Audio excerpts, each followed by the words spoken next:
a gente vai se dedicar, sobretudo, a falar do Milei a partir desse livro aqui, que eu já comentei, que já foi capa de um episódio do Código-Fonte, Javier Milei, O Caminho do Libertário.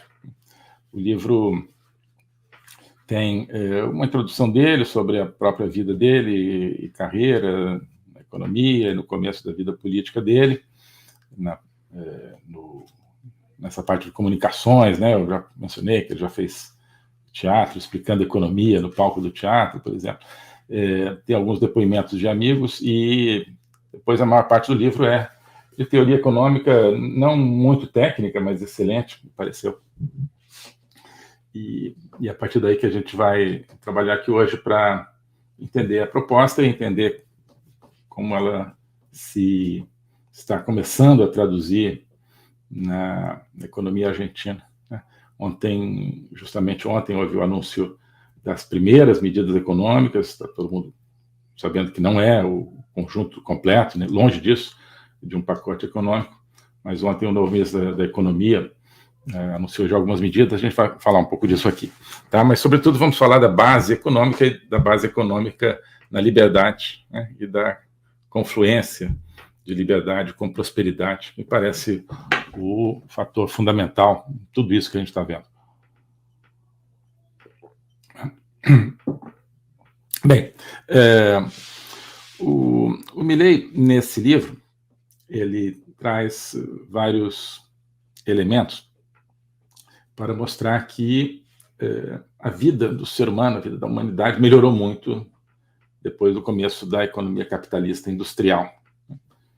Então, basicamente, a partir de 1800, né, ali, começo da Revolução Industrial, começa não só uma revolução industrial, começa uma revolução de libertação do ser humano de toda uma série de carências que ele viveu desde sempre.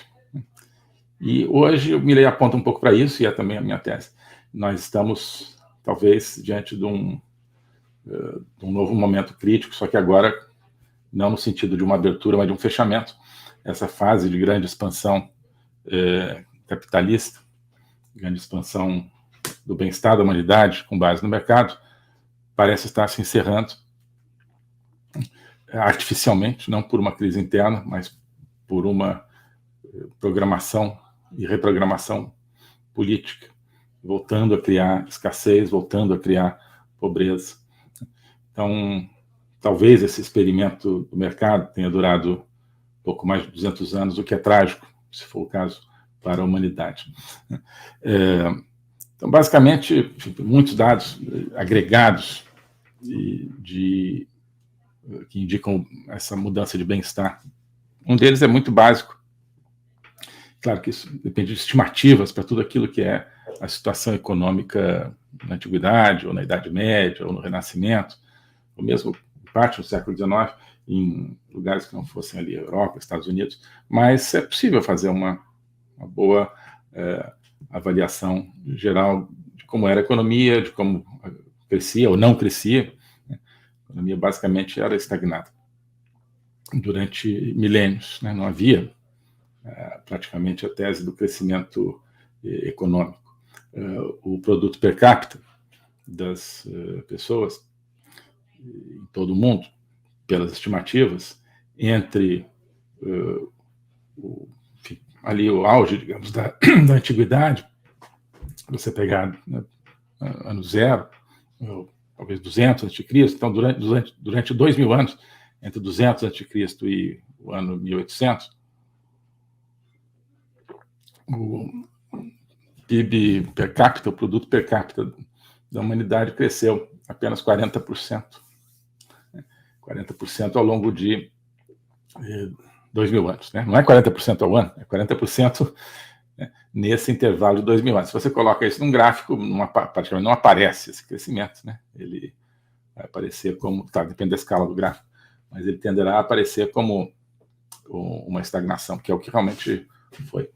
E nesse período, estima-se que 95% das pessoas viviam na pobreza, seja na pobreza, digamos, administrada no dia a dia, pobreza no limite da sobrevivência, seja a pobreza extrema. Né? 95%, apenas 5% das pessoas viviam confortavelmente, digamos. E hoje, segundo os dados que ele cita, você tem uma inversão exata disso, dessa pirâmide, né? Você tem 5% apenas da população vivendo em pobreza extrema no mundo e 95% vivendo em condições razoáveis de vida, né? Pode discutir se é 5, se é 10, mas há uma inversão brutal, e aquele PIB per capita que cresceu menos da metade. Então, vamos dizer, você é um assalariado grego ali em Atenas, 200 a.C., né? E você ganha 10 dracmas por mês, tá? Então, se você continua ali trabalhando nisso, né? E se você, né, fica tipo aquela música do Raul Seixas, né, que nasceu 10 mil anos atrás, 2 mil anos atrás, você está ali com aquele salário, se você, né, continua trabalhando no mesmo ramo, ou em qualquer ramo, você, no ano 1800, teria um salário de 14 dracmas, né? Então, né, trabalhou 2 mil anos e o seu aumento foi de 40%. Enquanto que, né, se você é um operário inglês, em 1800, com todos os famosos problemas sociais que houve, que foram superados dentro do capitalismo, mesmo assim, esse operário, né, que ganhava, então, digamos, não era nem, acho que o salário não chegava nem uma libra, talvez, sei lá, algumas libras. Vamos supor que 10 libras seria meio real para essa época. Vamos dizer que ganhasse 10 shillings, que é uma moeda que não existe mais, uma contagem de moeda que não existe mais no Reino Unido, mas existia naquela época. Digamos que ele ganhasse 10 shillings por mês, né? Hoje ele estaria ganhando praticamente 20 vezes isso, portanto, 200 shillings. Tá? Uma certa diferença, né? Uma certa diferença, isso, né? Por quê? Por causa, obviamente, do que aconteceu na economia nesse intervalo, o que houve de diferente, houve o mercado.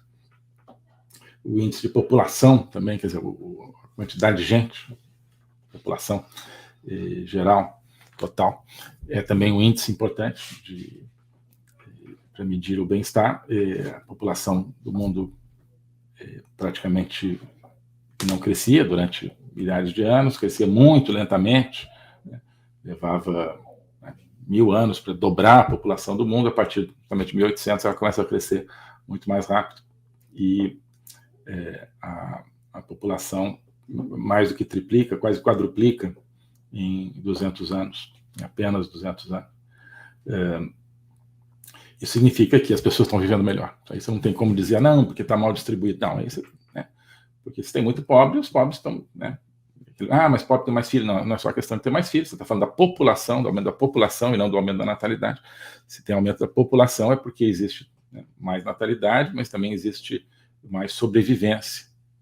As pessoas vivem mais, isso se deve a melhores condições de vida. Então, todos esses índices mostram que os mercados estavam dando certo nesse grande agregado. E cita-se muito a previsão de Malthus, né, no final do século XVIII, de que a quantidade de comida é limitada, você nunca vai conseguir produzir o suficiente para alimentar um aumento muito grande da população. Quando a população começa a aumentar um pouco mais, a escassez de comida faz com que as pessoas morram de fome, então a população volta a uma determinada estabilidade, né? Depois volta a crescer um pouquinho, mas ela tem sempre aquele teto, né? E Malthus previa, então, um futuro de fome, basicamente, né? De uma humanidade governada pela fome. E Malthus tem também a lei de ferro dos salários, né? Que o salário sempre estará no limite da sobrevivência. Então, os assalariados estão sempre ali com, né, o mínimo do mínimo para comprar o seu pão, né, e se aumentar um pouco, enfim, se aumentar um pouco o rendimento, de alguma maneira será deteriorado e ele voltará àquele nível mínimo de sobrevivência. Bem, isso não se materializou, né? Não se materializou. As previsões que se materializaram, a visão de mundo que se concretizou foi a de Adam Smith, que é o oposto do fundo de Malthus, que é de que a sociedade, pelo engenho humano e pela cooperação livre entre as pessoas, que é a economia, como deveria ser a economia, consegue proporcionar crescente bem-estar para as pessoas. Então, essa é a grande divergência, talvez, de pensamento econômico, um pensamento malthusiano, de que a humanidade está condenada à mediocridade, e o pensamento de Adam Smith, de que a humanidade pode, e isso se concretizou, se tornar mais próspera, graças à liberdade econômica. O globalismo existe, é uma coisa concreta. Ele é composto pelo Great Reset, do Fórum Econômico Mundial, pelo projeto hegemônico da China, pelo programa de manipulação e conquista da América do Sul pelo Foro de São Paulo e outros elementos. E esses elementos, eles atuam uns em benefício dos outros, sempre, principalmente através do controle da linguagem, porque o controle da linguagem é o controle do nosso pensamento. Então nós estamos tendo o nosso pensamento reprogramado, e essa reprogramação vai contra a nossa liberdade, vai contra a essência do ser humano. Isso é o globalismo. Com base nesse estudo, nessa experiência, é que eu criei o curso de Logopolítica. Toda semana eu dou aulas sobre geopolítica, literatura, filosofia, cultura de um modo geral, tudo isso em conjunto formando um espaço de conhecimento que eu denomino a logopolítica, para nós não apenas entendermos a ameaça do globalismo, mas podermos nos contrapor a ela. Se você quiser entrar nesse projeto de conhecer o globalismo e enfrentar o globalismo, clique aqui